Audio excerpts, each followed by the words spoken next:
Hey guys, how you doing? Welcome to the plant room. So today I thought we'd talk a little bit about soil mixes.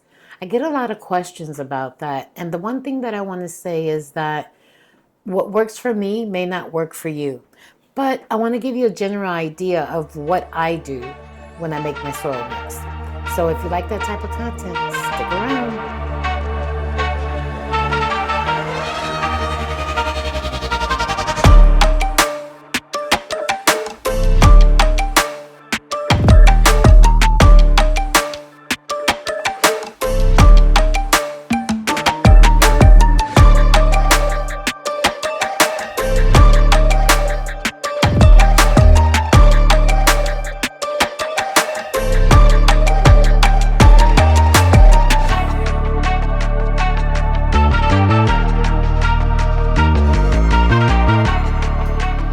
All right, guys, as I mentioned in the intro, what we're going to talk today about is soil mixes. Now, this would be the start of my base mix. So in here I have cocoa peat, and I have big perlite, and I've got small perlite. So let's go ahead and mix that. Now, this particular mix, for me, I would use with, say, for instance, my begonias, right? Because I want them to stay moist, but I also want them to have drainage. So this base mix would be a perfect mix for those type of plants because it would drain, it would hold some moisture, but it would drain a lot quicker. Now, starting with this as my base, if I were going to do, let's say for instance, my Hoyas, depending on how many Hoyas I was going to replant, I would start adding some of this cocoa husk. Now, I buy these in a brick and I soak them, and then I rewash, and then I soak again, and then I drain once more. Now, this particular brand is new to me. It has a lot of the fiber.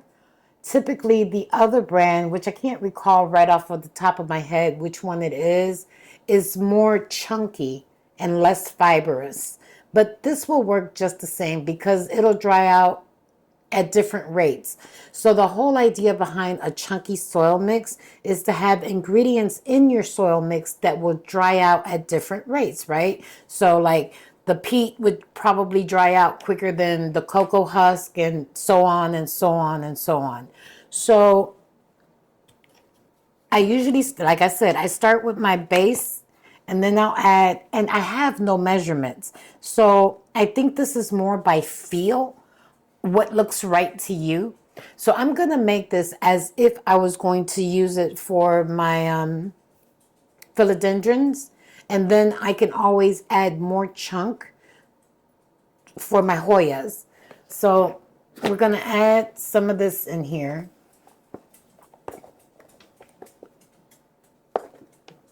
That looks good to start. And then I like to add orchid bark. Now, I've started using this brand, and I do tend to like it, but there's other brands of orchid bark out there, and none of them, there's no right or wrong. Now with this one, I use very little because it also has a little bit of the peat in there. So I'm not trying to add more peat to the mix. So this is what we got so far. Remember the base mix, the cocoa, the orchid bark. Now I'm going to add some charcoal. Now I like the charcoal because it doesn't prevent root rot, but it does help with like fungus and, I don't know, bacteria and things of that nature. And it also adds to the chunkiness of the soil.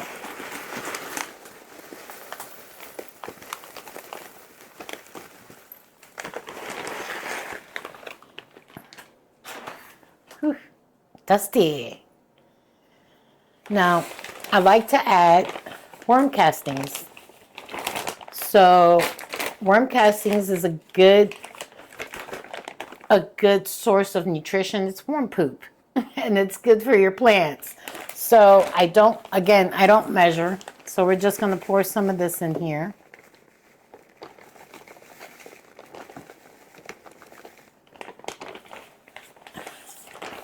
And then I have this up here because I do like this for my Hoyas. So if this mix was already done, so let's go ahead and mix this so I don't sound like I'm rambling here. I'm going to go ahead and mix this up, and then I'll show you what it looks like.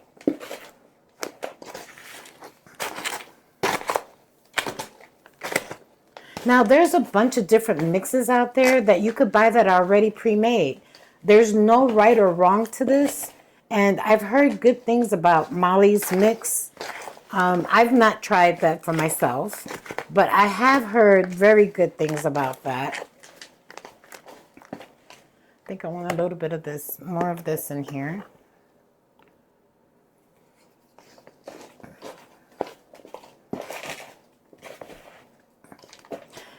When people tell you the soil should be chunky, to me, and this is just my opinion, for this mix, I would probably add a little bit more of the larger size perlite. But the whole idea behind a chunky soil is that when you pick it up and you make a ball, it doesn't clump. If it clumps, then maybe it's a little bit too dense and you need to add a couple more amendments to the soil in order to make it a little bit more loose. This right here, for me, for my phylos in my condition, I would need to add a little bit more of the perlite because this is still too dense for me, especially since I water from the top with bottles upside down. This soil would stay too moist on the roots. So I would need to add a little bit more of the number 3 perlite just to make it a little bit more airy. But basically, that's just the soil mix. Now, there's no right or wrong.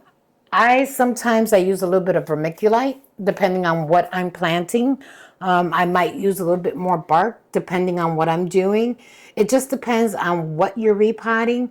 The conditions in your home. Is your house dry? If it's dry, then you want something that's going to retain a little bit more moisture. If your house is damp or humid, then you want something that's going to dry out a little bit more, right? And then you have to factor in the lights, right? So is it sitting directly under a light? If it is, then chances are it's going to dry out a little bit quicker. And if you like me and you don't want to have to water every 2 or 3 days, you might want to add something that's going to retain a little bit more moisture. So there's no right or wrong, and there's no one size fits all. You have to find what fits for you. Now, the easiest way to do this is if you don't want to buy all of these ingredients and make your own soil mix, start out with one that you like.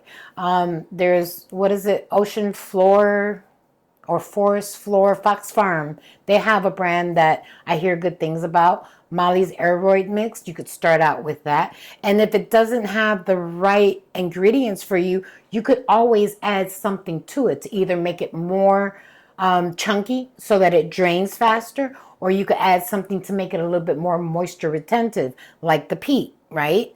So there's a whole bunch of different ways to do this, and there's no right or wrong. You just need to find what works for you the best. So that's my 2 cents on soil mediums. Let me know what you think. What are you doing? Do you just buy a store brand and amend it? And if you're amending it, what are you amending it with? Let us know down below in the comments, because that's how we grow and we teach everyone else. Well, that's all I have for you today, and I appreciate you all. Thank you for stopping by. Don't forget to like, subscribe, and leave us a comment. Talk to you real soon. Bye.